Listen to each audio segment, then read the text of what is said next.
you all applied and completed the application process, you would all get the scholarship. The only requirement is that you graduate from Seattle Public High School this year, regardless of your GPA, income, citizenship status, residency, any other background status. The only thing you need to do is graduate and apply.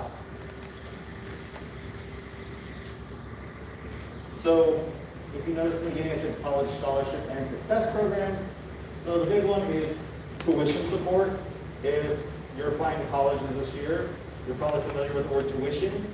It's normally the biggest expense that you'll pay in going to college in terms of what you pay to the college. Typically ranges in the thousands of dollars per year to go. So with Seattle Promise, you get that tuition for free. You also get college readiness and application assistance. That's what I'm here for. I'm here at your high school 2 days a week, where if you want help with your Seattle Promise app, Seattle College app, financial aid applications, anything like that, academic support, advising, to pass the WASPA, and career and internship assistance. So Seattle Promise also comes with other perks. You get an individualized kind of like case manager that we call your retention specialist. So we don't just like give you the money and say good luck in college, figure it out. We kind of stick with you all the way from the time you apply to the time you graduate, whatever comes next.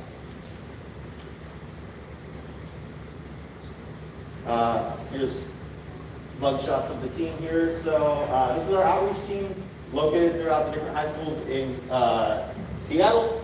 Just kind of recap, we can help you apply for scholarship, college admissions, file and complete financial aid, complete placement and register for classes at Readiness Academies and orientation. And also you'll see us at the other orientation summer bridge. So we pretty much do help you with everything you need to do to show up the first day in a college classroom at Seattle colleges. Also a financial aid team. If any of you started working on a FAFSA or a WASPA, you know that financial aid is kind of annoying to fill out. It asks for a lot of personal information. A lot of places you can get stuck. So if you need help, we have specialized people who know pretty much everything about financial aid. And as I just mentioned, we have a retention team. They kind of act as your advisor, help you with everything, including choosing courses, academic planning, career exploration, transfer planning. So if you want to go to UW next, or you want to transfer to Seattle U, or wherever after Seattle colleges, they'll help you make sure everything is lined up so you're ready for whatever comes next. So you might be asking where you can use Seattle Promise. You can use it at any of the 3 Seattle colleges. So that's North Seattle College, Seattle Central College, or South Seattle College. You can also use it at any of the Seattle Central colleges, at Croft Tech areas, the Wood Tech Center, Health Technology, or Seattle Maritime. So there's more than 130 different programs you can choose from at Seattle colleges in 8 major areas of study, including arts, graphics design, business, accounting, culinary, hospitality, wine, education, human services, health and medical, STEM, skilled trades, and social sciences, humanities, and languages. You also have flexibility in how you can use the scholarship. Most applicants use it to complete a transfer degree, about 80% of them. So that's where you come to Seattle colleges. If you're a running start student, maybe finish it up some credits you have left to get your associates, or you're a first student or first year student.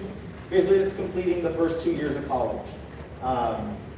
It's a really cool way to get a bachelor's degree is to do the community college route first, because I went to a 4-year university straight from freshman year, and I sat in like general cam with 500 people. The instructor doesn't know your name. They could care less really who you are there. And it's really hard to get that individual support. Whereas community college route, you can take those introductory courses with 28 people in your class, or know your instructor's name. The credits transfer right over into UW or any 4-year college. And so I just used college chem because it was a nightmare for me. But you can really get more support that way. And like I said, all the credits transfer over and you get basically your bachelor's degree half off. Instead of 4 years, paid for 2 years, or maybe even not that, the other scholarships. You can also use it to complete a professional or technical program. These are 1 to 2 year programs. They're really like job training, getting you prepared to be a skilled professional and a trade. And when you graduate, you're prepared to enter the labor force. So you can use the scholarship for either route here. And I'm just going to go through a snapshot of each of the 3 Seattle colleges and kind of what they offer. They offer more than this, but this is like, I only have you all for 15 minutes, so we're keeping it short and sweet. So all 3 colleges offer the associate's degree. This is the associate's for transfer if you plan on going to a 4-year college next. So the associate of science, if you want to major in chemistry, mechanical engineering, geology, you would do that. Associate of arts, you want to do something like psychology, sociology, political science, like pre-law, you would do associate of arts. And we also have associate of business, business, accounting, finance, marketing, anything like that is the associate you would choose. And then the Prof Tech programs vary a little bit by each college, but at North, the big ones are fire science, early childhood technology, EMT, which is emergency medical tech, electronics, nursing, farm tech, and real estate. Central offers the same 3 transfers degrees. Their Prof Tech programs, culinary, carpentry, dental hygiene, maritime, nursing, and so on. And South, same 3 associates, and their programs are largely focused a little bit on like automation, so aviation, maintenance, automotive, heavy diesel mechanic, also got welding in there, and culinary arts. You also have general resources available to you as a Seattle College student, including student life like clubs, tutoring, advising, counseling, disability services, library services, equity and diversity services and initiatives, career services, and veteran services if you're a dependent of a veteran. Something I always like to highlight, because this comes up every year within the program, that is if you have a 504 plan or an IEP in high school, and you get some type of extra support for or through accommodations, those don't automatically transfer over to the college with you. So if you have those and you're planning to go to Seattle colleges, I'd recommend just, I lost my mic. Can you all still hear me? Yeah. Yeah, okay, cool. Just gonna roll with it for the moment. Or going, okay. So if you need that set up at the college, you're going to the college, just see me and I'll help you get the paperwork and everything in order. All right, so hopefully you're interested, at least a little. And so this is the steps if you would like to apply for the scholarship. Something I'd like to stress is applying is not committing. All you're doing when you fill out the first application, like the Seattle Promise app and the admissions app, both of which are pretty short. Okay. All right. Keep it closer over here. So yeah, like saying, these are the 6 things that you need to do to get the scholarship. They all have very firm, strict deadlines. So if you miss any of these deadlines, you become ineligible for the scholarship, and there's no way to make you eligible again. However, applying now doesn't mean you're committing at any point. If, like, say, come May, you're like, great, I got into UW, I got the financial aid I need, I'm set, then you just don't continue in the scholarship process and there's no penalty. However, say, like, next year, I'm moving out of state, I won't be here, my family's moving, or I already know what I'm doing, and then come May, you're like, oh crud, my plans fell through, actually I want to do Seattle Promise, then there's no way to make you eligible again. So, and that's happened every year I've worked in a program where someone thinks they know what they're going to do right now, and then by May something has changed.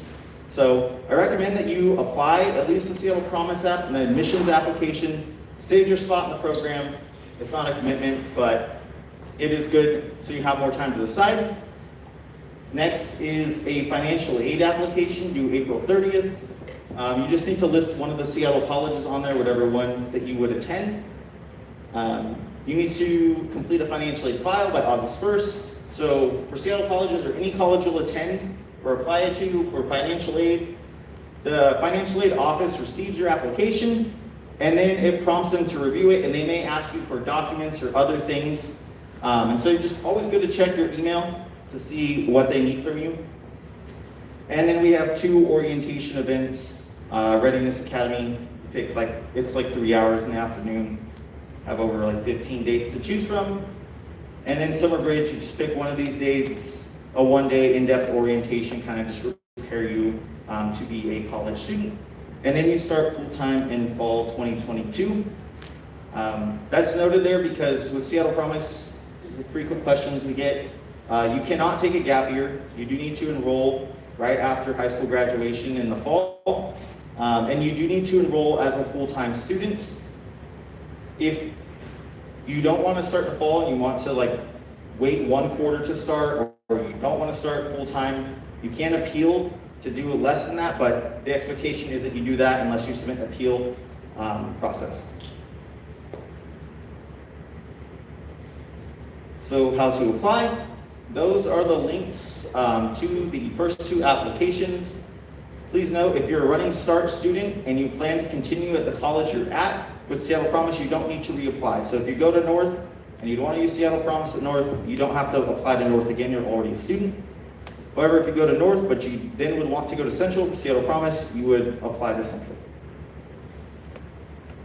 And as I said, FAFSA-WASFA due April 30th, and including one of Seattle colleges.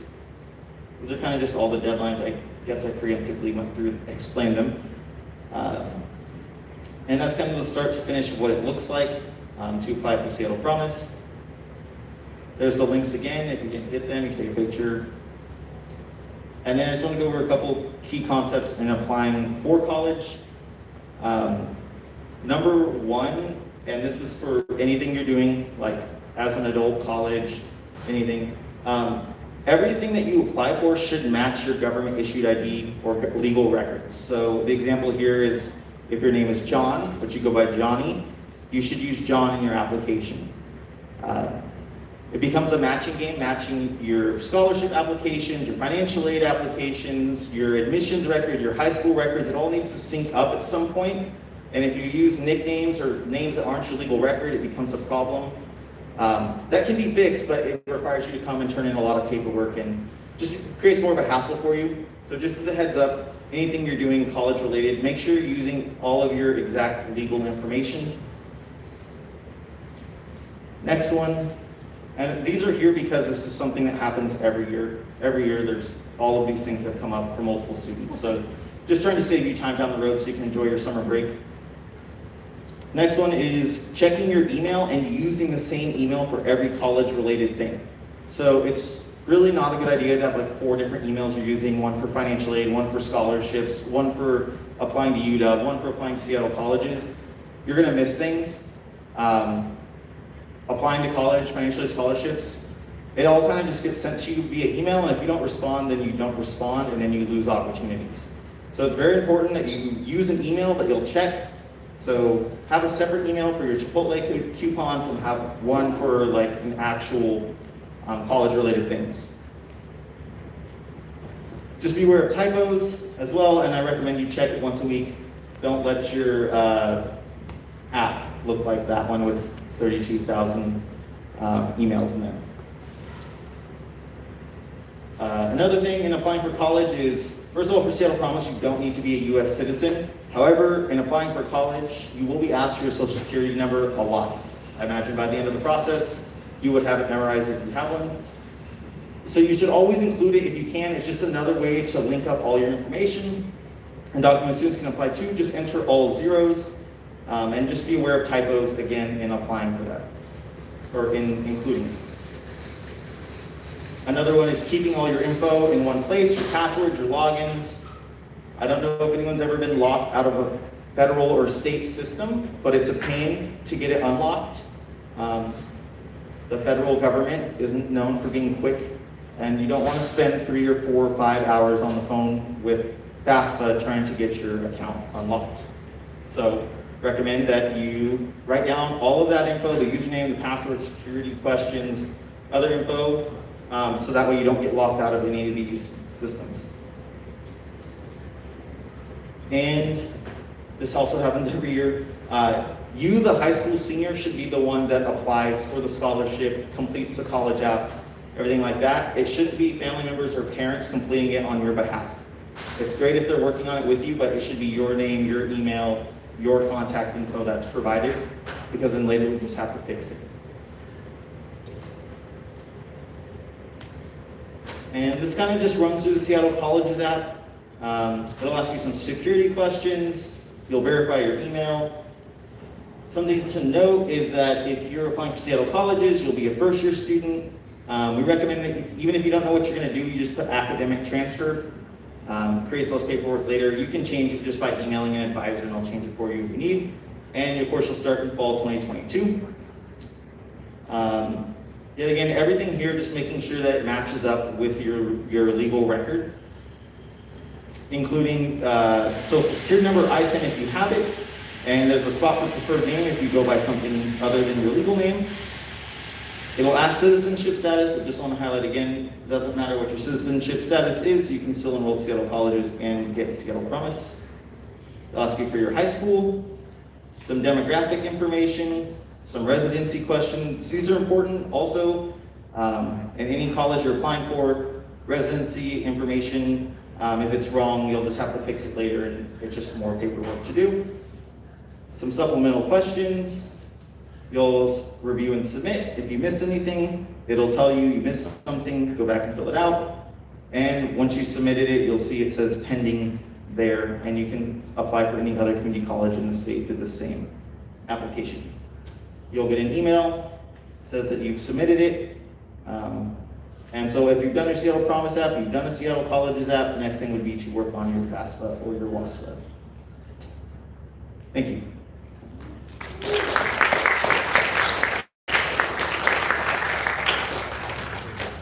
So I know that was a lot of questions.